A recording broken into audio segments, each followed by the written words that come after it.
हरियाणा और जम्मू कश्मीर के सारे एग्जिट पोल गलत साबित हो गए। जीत के शोर में कांग्रेस की हार दिखी और नाउम्मीदी के साथ बीजेपी जीत गई। हरियाणा और जम्मू कश्मीर चुनाव के चुनावी नतीजे के साथ राजनेताओं को काफी अहम सबक मिला। किसी पार्टी ने अपना गढ़ खोया तो किसी ने एक क्षेत्र को 3 बार के लगातार जीत का गवाह बना दिया। हरियाणा में बीजेपी जीती और जम्मू कश्मीर में नेशनल कॉन्फ्रेंस और कांग्रेस का गठबंधन जीता। लेकिन चौंकाने वाला आंकड़ा हिंदू मुसलमान वोटरों ने दिया। क्या चल रहा है इस वक्त पार्टियों के अंदर खाने में इस चुनावी नतीजे के बाद, और साथ ही इस नतीजे का असर महाराष्ट्र, झारखंड और दिल्ली पर किस तरह पड़ सकता है, आइए आपको विस्तार से बताते हैं। नमस्कार, मैं गेटी भाविया और आप देख रहे हैं न्यूज़ को। हरियाणा और जम्मू कश्मीर के चुनावी नतीजों में कांग्रेस का प्रदर्शन बेहद ही खराब रहा। पार्टी भले ही नेशनल कॉन्फ्रेंस के गठबंधन में होने के चलते सरकार बना रही हो, लेकिन पार्टी ने वहां भी केवल 6 सीटें ही जीती हैं। कांग्रेस ने राज्य में 37 सीटों पर चुनाव लड़ा था। दूसरी ओर हरियाणा में बीजेपी ने तीसरी बार जीत दर्ज करके सरकार बनाने का रास्ता साफ कर लिया है। ऐसे में पार्टी को लगे झटके के बाद कांग्रेस की उसकी ही सहयोगी दल मुसीबतें बढ़ाने लगी है। आपको बता दें कि इंडिया गठबंधन के कांग्रेस के साथियों ने पार्टी को आत्मचिंतन की सलाह दी है। वहीं हरियाणा और जम्मू कश्मीर में विधानसभा चुनाव के बाद अब बारी झारखंड, दिल्ली और महाराष्ट्र की है। महाराष्ट्र में शिवसेना और एनसीपी में फूट के चलते जो कांग्रेस फ्रंट सीट पर नजर आ रही थी, उसे लेकर अब चुनौतियां बढ़ गई हैं। विधानसभा चुनाव के नतीजों के बाद अब उद्धव गुट के शिवसेना हो या शरद पवार गुट की एनसीपी, दोनों ही सीट शेयरिंग पर कांग्रेस के लिए टेंशन बन सकती है, जिसका संकेत उद्धव गुट की राज्यसभा सांसद और पार्टी प्रवक्ता प्रियंका चतुर्वेदी ने दे दिया है।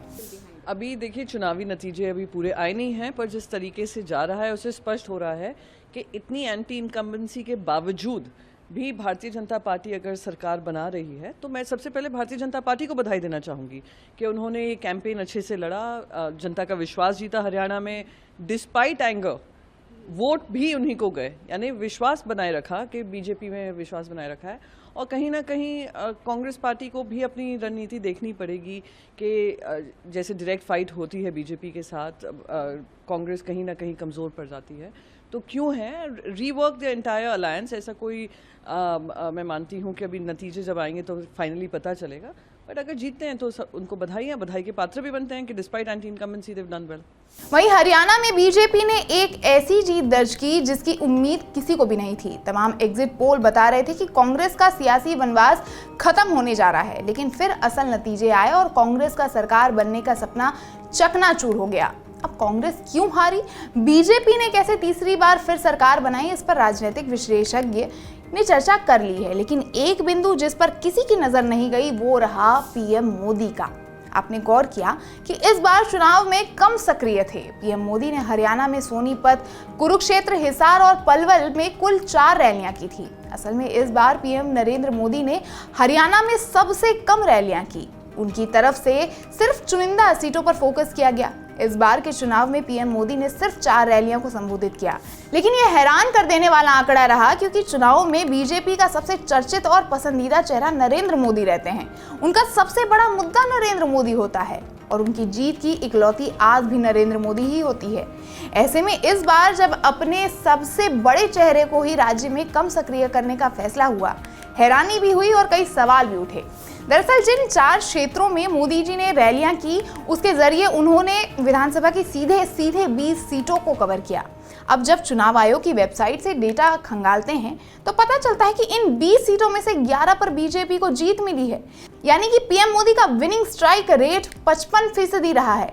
वहीं बात करें अगर जम्मू कश्मीर चुनाव की, तो इस चुनाव के नतीजे बताते हैं कि जनता को बीजेपी का मुस्लिम कार्ड बिल्कुल भी रास नहीं आया है। इसी तरह जम्मू कश्मीर के लोगों ने कांग्रेस के हिंदुत्व को भी सिरे से खारिज कर दिया है। जम्मू कश्मीर में चुनावी नतीजे भी इस बार हर मायने से अप्रत्याशित माने जाएंगे। कई साल बाद तो यहाँ चुनाव हुए, ये अपने आप में एक बड़ी उपलब्धि के तौर पर देखा गया। इसके ऊपर इस बार मतदान के दौरान किसी तरह की हिंसा नहीं हुई, लोग खौफ के साए में दिखाई नहीं दिए। इसने भी बदलते माहौल पर मुहर लगाई। लेकिन जम्मू कश्मीर की जनता का जो जनादेश आया है, वहां भी एक माहौल साफ समझ आ रहा है। इस चुनाव के नतीजे बताते हैं कि जनता को बीजेपी का मुस्लिम कार्ड बिल्कुल भी रास नहीं आया और जम्मू कश्मीर में कांग्रेस का हिंदू वाला कार्ड भी किसी को भी पसंद नहीं आया। दूसरे शब्दों में कहें तो कांग्रेस के जम्मू में उतारे गए सभी हिंदू प्रत्याशी चुनाव हार गए हैं। वहीं बीजेपी ने जिन मुस्लिम चेहरों पर दाव लगाया था उन्हें भी करारी शिकस्त झेलनी पड़ी। हालांकि बीजेपी 48 सीटों से जीतकर हरियाणा में लगातार तीसरी बार सरकार बनाने जा रही है और कांग्रेस 37 सीटों पर अपनी जीत का परचम लहरा पाई है, जबकि जम्मू कश्मीर में आम आदमी पार्टी ने पहली बार अपना खाता खोला और नेशनल कॉन्फ्रेंस ने 42 सीट जीतकर कांग्रेस के 6 सीटों को मिलाकर सरकार बनाई है। हालांकि अनुच्छेद 370 हटाने के बाद बीजेपी अपने 29 सीटों पर जीत दर्ज करवा पाई। हरियाणा में नायाब सिंह सैनी को मुख्यमंत्री पद सौंपा गया है। वहीं जम्मू कश्मीर में ओमर अब्दुल्ला को मुख्यमंत्री बनाने का निर्णय नेशनल कॉन्फ्रेंस ने किया है। अब देखना बाकी है कि इन दो राज्यों के चुनावी नतीजे का असर आगामी राज्य विधानसभा चुनाव में कितना पड़ता है और कांग्रेस इस हार को कैसे संभालती है। बाकी आप क्या कहना चाहेंगे दोस्तों इस चुनावी नतीजे पर और आगामी महाराष्ट्र, झारखंड और दिल्ली के चुनाव पर? अपने विचार हमें नीचे कमेंट बॉक्स में जरूर बताएं। बाकी देश दुनिया की खबरों को देखने के लिए न्यूज़ स्कूप से जुड़े रहें और अगर अभी तक आपने चैनल को सब्सक्राइब नहीं किया है तो ऐसे ही निष्पक्ष खबरों को देखने के लिए सब्सक्राइब बटन जरूर प्रेस करें। नमस्कार।